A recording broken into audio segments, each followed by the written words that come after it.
जबलपुर नाम के एक गांव में पवन नाम का एक लड़का रहता है। पता नहीं क्यों, लेकिन उस गांव में कोई भी पवन को पसंद नहीं करते हैं, कोई उससे बात भी नहीं करते हैं। चुन्नू भैया, एक चाय दो। नहीं है चाय, खत्म हो गई है, दूसरी दुकान से जाकर के पी लो। अरे चुन्नू भैया, ऐसा क्यों बोल रहे हो? मैं पैसे दूंगा, मुफ्त में थोड़ी मांग रहा हूँ। लेकिन मेरे पास चाय नहीं है, कप टूट गया है, दूध फट गया है, दुकान भी बंद होने वाली है हमेशा के लिए। जाओ, मेरी दुकान के सामने से हट जाओ।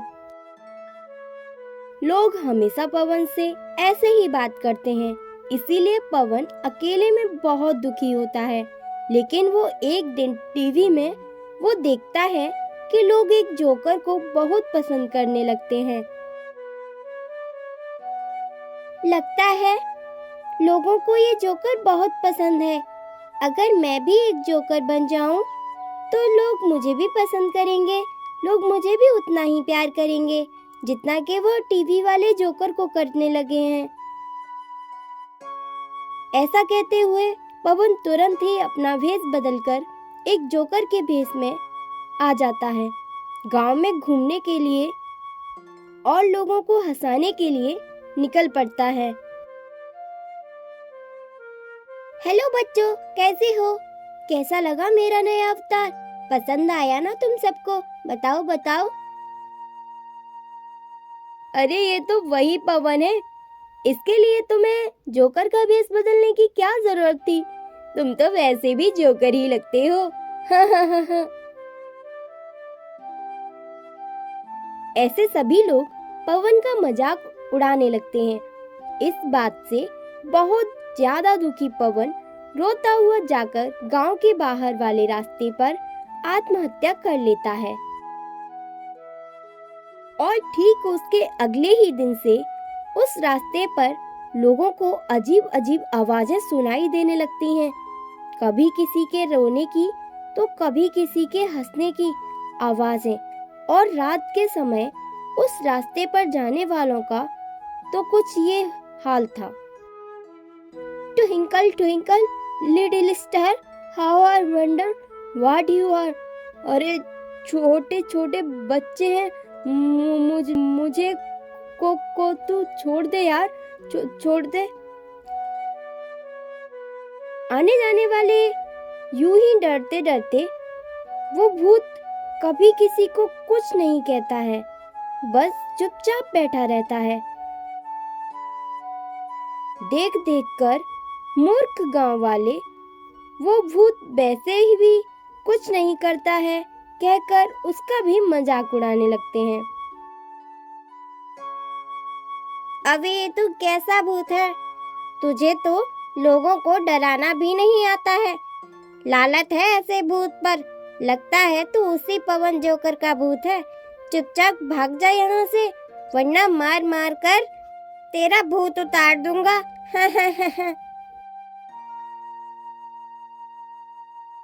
एक जिंदा इंसान को गुस्सा आने पर क्या कर सकता है, हम ये तो जानते हैं, लेकिन एक भूत को गुस्सा आने पर वो क्या क्या कर सकता है, हम सिर्फ इस बात का अंदाजा ही लगा सकते हैं। अगले दिन सुबह गांव वालों को चुन्नू के टूटे हुए शरीर से गांव के बीच में जे लिखा हुआ नजर आता है। वो देखकर गांव वाले बहुत ज्यादा डर जाते हैं और ऐसे हर रोज एक के शरीर से एक अक्षर लिखा हुआ नजर आ रहा था उन्हें। गांव वाले बहुत ज्यादा डरकर जादूगरों, साधुओं जैसे लोगों को मदद के लिए बुलाते हैं। वो सब उनसे एक ही बात कहते हैं, वो एक बहुत ही ताकतवर आत्मा है, उससे इस दुनिया की कोई भी ताकत लड़कर जीत नहीं सकती है। उससे बचने के एक ही उपाय है, याद करो अपनी गलतियों को और माफी मांगो उससे, इससे पहले कि तुम्हारी बारी आए। ऐसे कहते हुए वो जादूगर और साधु बाबा भी उस जोकर के भूत से डरकर वहां से लौट जाते हैं। सब डर के मारे पवन से माफी मांगने लगते हैं। माफी मांगकर गांव में रहने वालों को तो वो कुछ नहीं करता है, लेकिन चाहे माफी मांगो या ना मांगो, गांव वाले गांव छोड़कर जाने की कोशिश करने वालों की लाश का अगले दिन गांव में एक अक्षर जरूर मिलता है।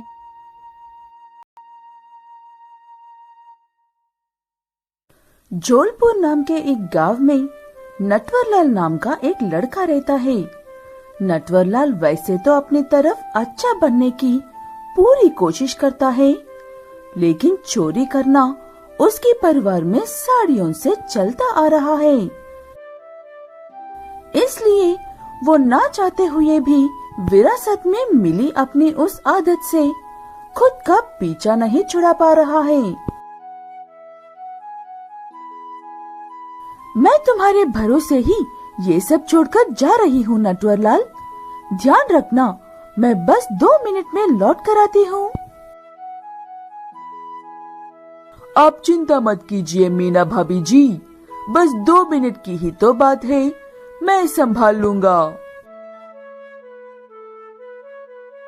ठीक है कहकर मीना सिर्फ 2 मिनट के लिए वहाँ से जाती है। इसी बीच में नटवरलाल का मन बदल जाता है और नटवरलाल वहाँ से सब गायब करके भाग जाता है। मीना वापस लौटकर देखी तो उसकी दुकान आधी खाली पड़ी थी। नटवरलाल के बच्चे, मैं तुझे नहीं छोड़ूंगी। ऐसे कहते हुए मीना नटवरलाल को गांव भर में ढूंढने लगती है और नटवरलाल उसके डर से जंगल में भाग जाता है। उस जंगल में एक जादूगर रास्ता भटककर परेशान हो रहा था। तभी उसे नटवरलाल मिलता है और वो उससे कहीं का पता पूछता है। तब नटवरलाल उस जादूगर को बड़े विस्तार में समझाता है। नटवरलाल की मदद से खुश होकर जादूगर उससे कोई भी एक इनाम मांगने को कहता है। तब नटवरलाल,